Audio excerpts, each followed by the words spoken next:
Hello and welcome to a Week 16 edition of the Establish the Run Waiver Wire Show. My name is Adam Levitan, as always joined by the season-long bro you know and love, John Daigle. If you are still alive, congrats on being in the semifinals. Daigle, how's it going today?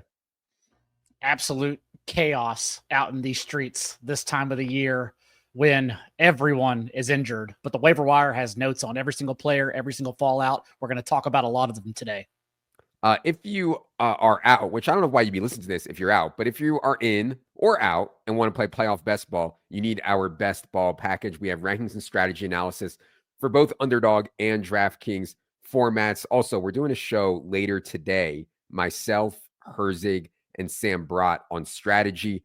We'll also talk about a new product we're developing at the Solver, which is about ready for release, which is a HUD of sorts, a heads-up display of sorts to use while you are doing snake drafts on underdog. So be sure to check out that show, again, with myself, Herzig, and Brott. Likely will be out Wednesday midday. All right, Daigle. At this point in the season, I think it's no longer what's the future of these guys, what's going to look like in a few weeks, a lot of stuff we've talked about all year. Now it is, who can I pick up and start immediately that can help my team? For a lot of people, that's going to be defenses. And for me, it's going to be defenses. We'll get to that here in a second. There are, though, some options at skill positions that I think people should at least be aware of, particularly at the running back position. Tony Pollard came into this game in week against the game against the Bengals. He came into the game with an ankle injury. Started, seemed like he was okay. Aggravated a little bit. Tajee Spears ends up finishing the game, catching a ton of balls. And most importantly to me, they benched Levis for Mason Rudolph. I can't believe I'm saying this, Daigle. I think I'd much rather have Mason Rudolph in there than Will Levis if I'm playing any Titans here going forward. What do you think about the Tajee Spears, Tony Pollard situation right now? We don't have the official information just yet, but just like when we noticed David Montgomery have that last catch in the third quarter and then take a knee on the sideline after getting hit, it's always concerning when the player tries to come back and then gets ruled out after only a couple touches. And that's what happened for Pollard. And for Spears, the run out is very clear. If you look at our DVP tool, the upcoming games for the Titans and Tajee Spears are the Colts, who are second in points allowed over expectation to running backs, and the Jaguars, who are third. This is the number one player to pick up for the fantasy playoffs. And we're waiting out Pollard's injury, but I would imagine we're going to get some ominous news shortly, given that what happened in that game. I mean, like, I have Najee Harris on one of my teams that's still alive. And like, if Pollard's out, I would pick up and start Tajee Spears absolutely in this matchup over Najee Harris against the Ravens. Now, obviously, he should have been owned as a one injury away guy. Again, you can continue to check the one injury away, but yeah. Other running back spot that I think is pretty important is the Browns. Unfortunately, Nick Chubb broke his foot. It's not as serious as obviously the knee injuries that he's had, but still sucks for a really good dude who worked really hard to get back. Chubb won't need surgery, which is good for any dynasty bros out there. But regardless, they're going to go to Jerome Ford. Now, they are bringing in DTR instead of Jameis Winston. I think that's a big downgrade for Jerome Ford. Accuracy out of the backfield, fewer rushing touchdowns available because DTR, if they get down there, might run for some, and they'll be just less efficient on offense, period, I think, with DTR over Jameis Winston. So it's pretty easily Spears over Ford for me, I think, here, even though Ford has a very good matchup against the Bengals here this week. Daigle, what do you think about that, Spears versus Ford, and any more Ford thoughts? I completely agree. I have Spears ranked over Ford, and I would maybe even have him in another tier, if only because the run out is not as clean for Ford. We not only have Dorian Thompson-Robinson to worry about, and remember, when Dorian Thompson-Robinson was on the field for Cleveland last year under Kevin Stefanski, the Browns averaged 4 yards per pass attempt and were dead last in EPA per play. This is not the answer. But they probably just got tired of seeing Jameis Winston throw careless turnovers and had to do something. Maybe they see DTR as a backup in their future over Winston since his contract is done at the end of the year. Unfortunately, I believe it tanks the offense. The good news is that We've already seen also Ford play in place of Nick Chubb in the first 5 games of the year. It was 6 games, but remember, Ford got injured after 2 touches in that 6th game, so we can't include that one. And he was really explosive, averaged 5.2 yards per carry in those 5 contests. But the issue is Deontay Foreman was also active and handled 49% of their carries inside the 5. So Ford didn't even have all the equity we want for him to reach his ceiling. Last week, Ford explodes for that 62-yard touchdown run, but Deontay Foreman wasn't even active in that game. Yeah. We expect him to now be active. So again, I just think there are a lot of ways that Ford can definitely be serviceable as a flex option, but he could also fail, and it wouldn't shock us at all. Right. And to me, that's a big reason why Spears would be ahead of Ford. Ford is not going to have this entire backfield to himself. I do think Jerome Ford can play, though. There's not that many running backs in the league that can take a 62-yard touchdown or whatever. Jerome Ford is certainly one of them. So that would be a desperation streamer in for me. The other running back that's available is likely Kendry Miller. Maybe he's not available in your league, but he was 1 injury away after Dennis Allen was gone. We saw Kendry Miller score the touchdown in week 14, saw him play well in week 15. I don't see why Alvin Kamara would push through the groin injury at this point. He's 29 years old. They have him under contract already for next season. He's carried a massive workload already. The Saints are technically alive to make the playoffs, but we have them less than 1% to make the playoffs here. So if Kamara is out, you could get foolish Kendry Miller here for the Saints. Daigle, what do you think about that spot?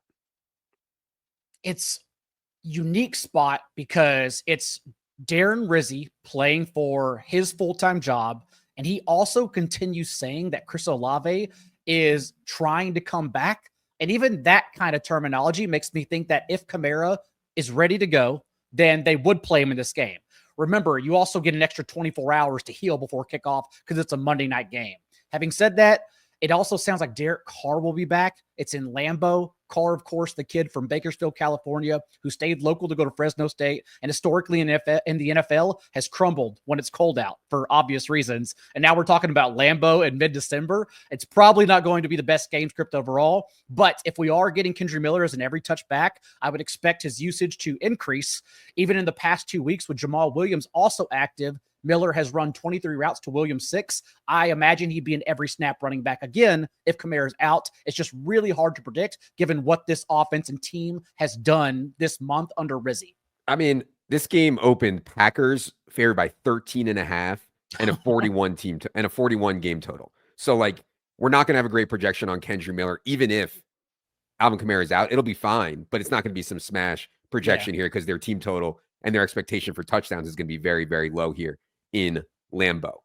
Last running back is Isaiah Davis. He played ahead of Braylon Allen, but Breece Hall played, and Breece Hall seemed to come out of the game fine. So if they're not going to shut down Breece Hall when he went DNP, FP, and then was listed questionable, if they're not going to shut Breece Hall down then, I don't see why they would shut Breece Hall down now. So it would be a 1 injury away type thing for me on Isaiah Davis. But at this point, I'd be shocked if you could use him. Any more thoughts on that spot? Again, I play in the sicko leagues that you don't play in. So as someone who had to start Jeremy McNichols last week in a 14-team Superflex, I go deep for everyone in the waiver wire. And with Braylon Allen's back injury, this 3-headed committee could at the very least become 2-headed in a good spot. Also, next week, the Jets, you can't pass on the Bills, even though Jared Goff may have proved that wrong in garbage time. You still attack them on the ground through the running game. That's a good spot for Isaiah Davis if Breece Hall is also injured. So I do think you can flex Isaiah Davis in deeper leagues as long as Braylon Allen's out. Also, Davis quietly ran 2 more routes than Hall. So that's how you get there as a flex option that could perhaps even outscore Hall in this game. Okay. Oh, one more running back. Sincere McCormick got hurt last night, left the game with an ankle injury, did not return. You saw what happened in garbage time, even from Desmond Ridder, who's just absolutely atrocious. You still get Amir Abdullah in garbage time, racking up catches. It would be a really tough click for me. But again, if you're in these sicko leagues like Daigle, Abdullah has to be on the radar right now. I think Madison as the base back, Abdullah as the passing back, right, Daigle?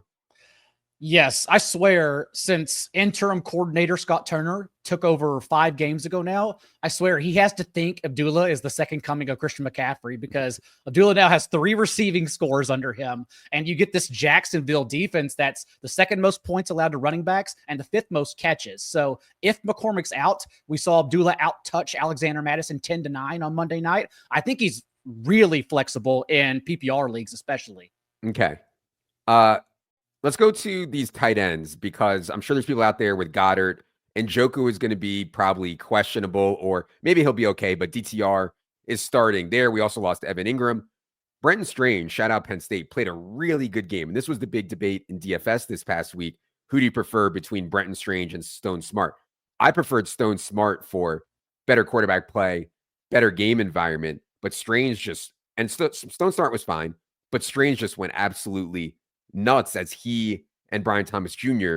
were pretty much the only ones that were earning targets from Mac Jones here. So I bet there's people out there that are thinking about actually picking up and starting Strange right now. Daigle, what do you think about that one and him versus Stone Smart? It's a short turnaround for the Chargers and Broncos. So I don't imagine Will Dissly will play. But that's also why I have Strange just above Smart, because there is no uncertainty with Strange's role. It's not just last week where he finishes the overall tight end 2. And as you said, him and Brian Thomas became the homeless man's version of A.J. Brown and Devonta Smith, where they just boxed out everyone else for 30 of the team's targets for Mac Jones. Brenton Strange, though, remember, he started for a month in place of Evan Ingram earlier this year, and now in 4 of his 5 starts, he's been a top 10 tight end. Like, it's an every down role where he always earns targets. He was an athletics prospect coming out last year. He's just one of those guys who didn't get a chance. Now he suddenly gets the chance. So yes, I do have a lot of confidence in Strange's role with this schedule coming up. That's very soft for the entire offense. But yes, because we're not sure on Smart, even though I'd still want to pick up Smart and start him, I would have Strange over him. And that includes dropping Kyle Pitts, Kate Otten, who we've seen just be a dud since Mike Evans has come back. Cole Kmet, now he had 10 targets a couple weeks ago, but around that, a single-digit target share in every game under Thomas Brown. So I want these guys over those I just mentioned. Yeah, and to Daigle's point, I mean, Strange plays the Raiders this week. You know, I would have no problem streaming. Now, that game does have a game total of 39.5 at open. It's not going to be exciting, but Strange getting 25% of the targets or something is not that crazy against the Raiders. He's shown an ability to earn targets at a really high rate. Nothing too new at the wide receiver position for streaming in this week. Daigle has Jalen McMillan, Romeo Doubs, Quentin Johnston on the list here. Daigle, any thoughts on wide receiver streamers for this week? Hopefully you are not having to stream in wide receiver in semifinal week. It's back-to-back games now where Jalen McMillan, not only the wide receiver 9 and wide receiver 18 in fantasy, but he's also seen 23 and 25% of the team's targets behind Mike Evans in that time. Since, again, Kate Otten's really lost out and it's become Millen's wide receiver 2 role.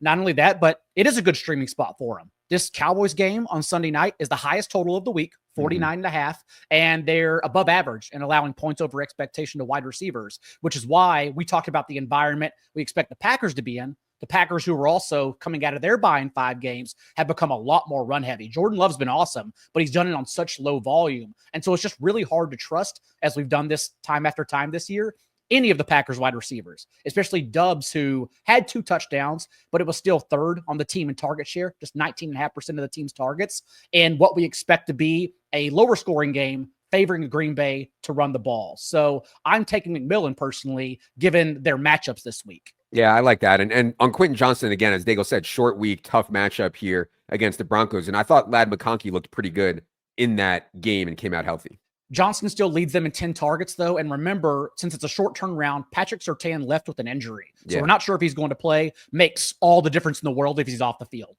Got a lot of people in our props Discord sweating these crazy Patrick Surtain defensive player of the year bets, like 90-1, 80-1. So they've been checking that pretty closely. Sounds like Surtain has a pretty good chance to play, but we'll have our eye on that for sure. All right.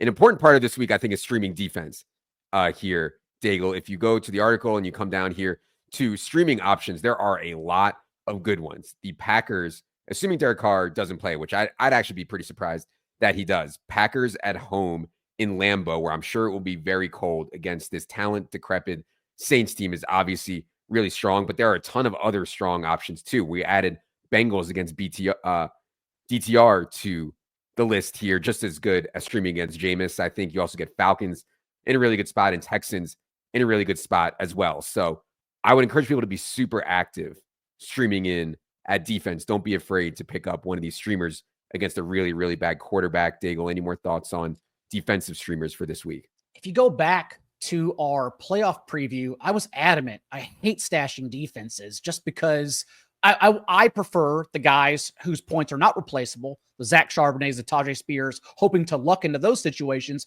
over defenses, because since the league moved to 17 games, you get this situation in the last month where you can just pluck any defense off the waiver wire because a backup terrible quarterback is under center. And that's what we're getting now. Even the Texans, who weren't really that rostered, are getting Carson Wentz most likely on Saturday. Mm-hmm. So the Chiefs have this capitalism turnover playing on Wednesday on Christmas. The Packers, as you said, whether it's Carr or not, it's still at home in Lambeau against a ferocious pass rush. So I'll still play them against the Saints. The Falcons get Tim Boyle, who was just throwing lawn darts in the second half to Malik Neighbors. You could pick your poison here. So all of them, honestly, are great options. Even if you want to go down, if Desmond Ridder gets another start, we saw this bad Falcons defense double up the Vikings, one of the best defenses in the league, in fantasy points because it was Desmond Ridder. So you can go back to the Jaguars too if he starts over O'Connell. Yeah, I was going to say, like, my first instinct was, even though Texans will likely face Carson Wentz, that they should be lower. But then the more I think about it, I mean, their offensive line is so bad. Because I was thinking, well, they have Carson Wentz. They're going to try to win with run game and defense. I don't know that they're going to be able to execute that at all. You know, their offensive line is so bad, and the Texans pass rush is so good. So I do like Texans here. Also, we also have Jaguars on the list, as Daigle mentioned. This Desmond Ridder thing, man. I mean, good Lord. Jaguars are on the road. I wish that was a home spot for them, but you could definitely do that one. Like, I have Cardinals against Bryce Young. Daigle, would you prefer something like Jaguars or Colts or something like that over Cardinals against Bryce Young? I'm a defensive talent agnostic individual. I literally play against the worst quarterback. That's how I stream defenses. So I'd play the Packers, Falcons, Texans. I'd even play the Bengals over the Cardinals because, again, I only play against bad quarterbacks. Yeah, but I consider Bryce Young a bad quarterback. But I know That's the tape bros. I know. Bryce Young's now back. He's the number one pick. I know.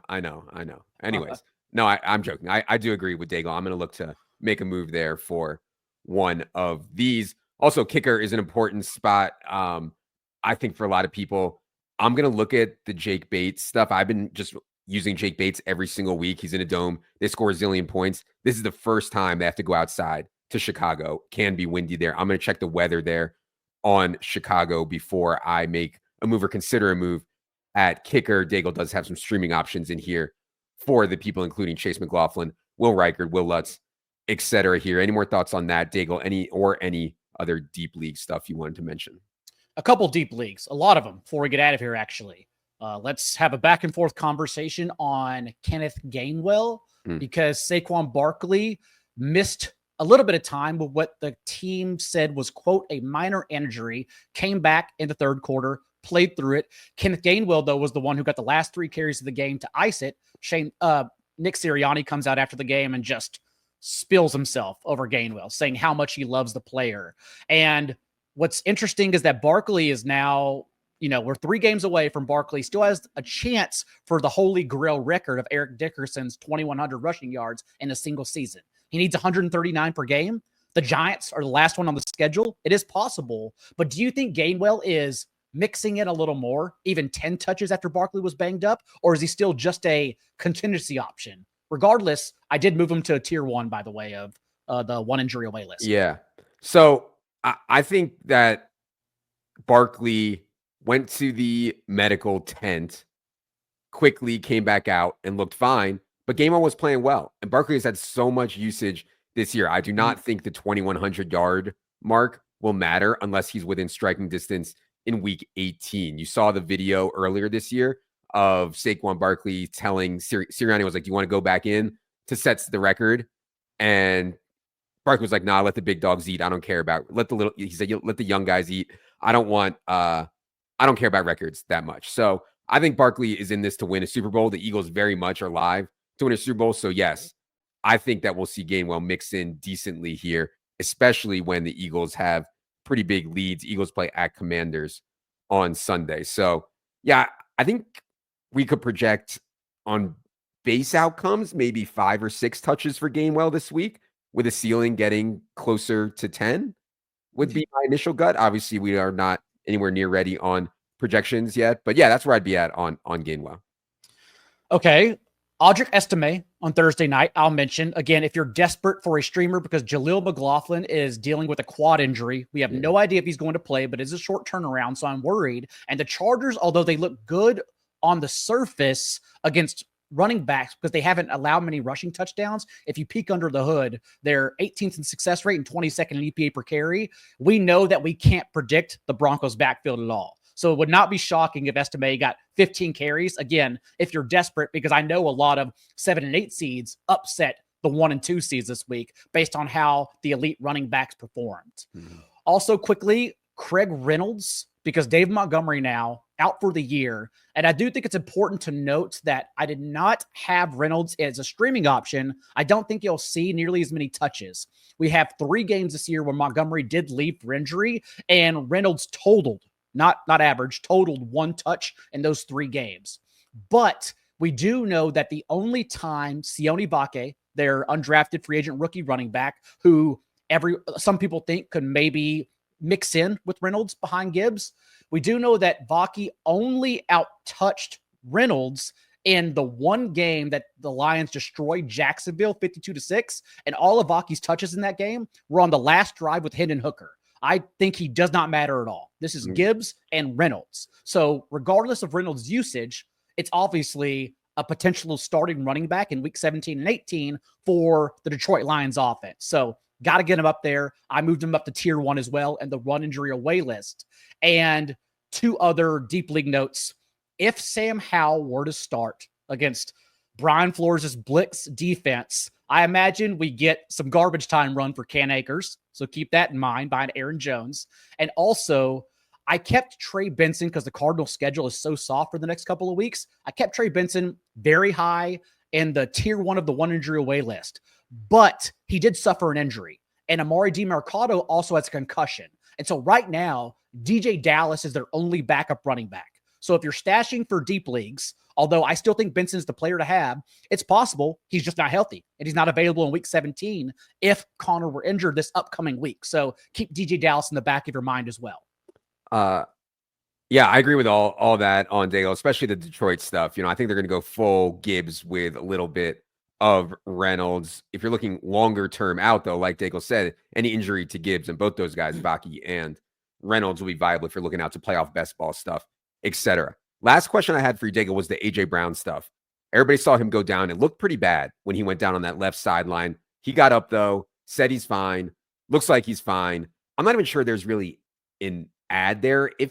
If he were to miss, God, but they don't even have Goddard either. I mean, remember, we've tried this. Like, we've tried this with Jahan Dotson earlier this year, Paris Campbell, Johnny Wilson. It doesn't work. It all goes to Devonta Smith instead.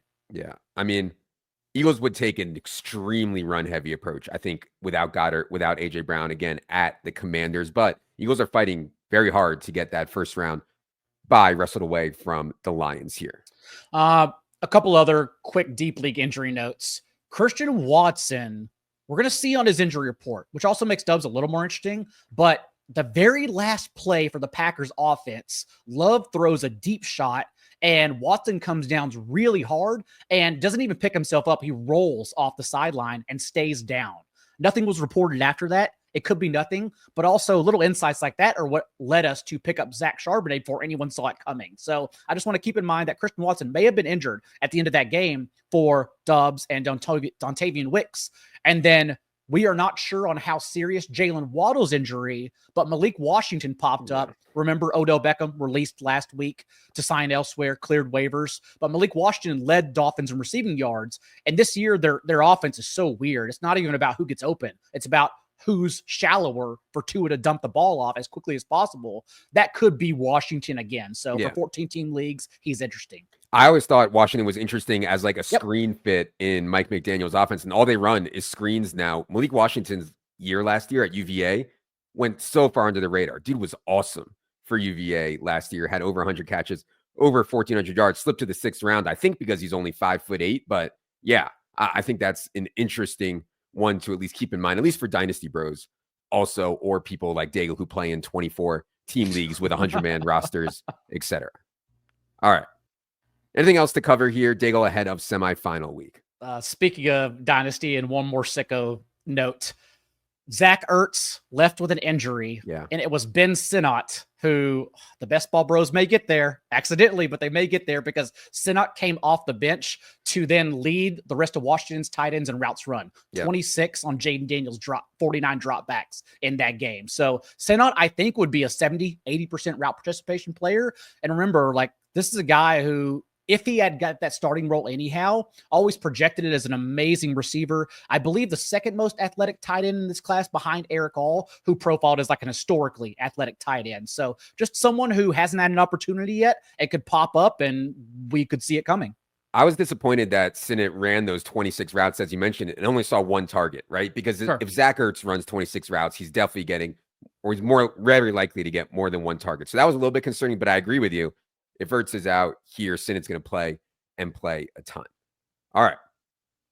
That's going to do it for the Week 16 waiver wire show.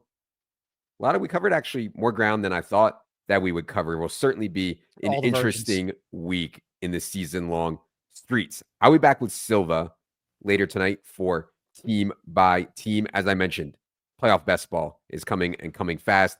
Be sure to check out what we have going on there. You can subscribe to Best Ball. I believe it's still only $40 is the Best Ball product, and you will get access to our rankings strategy ahead of playoff best ball season. For Daigle, producer Luke, producer Patrick, producer Ryan, I am Adam. Good luck, everybody.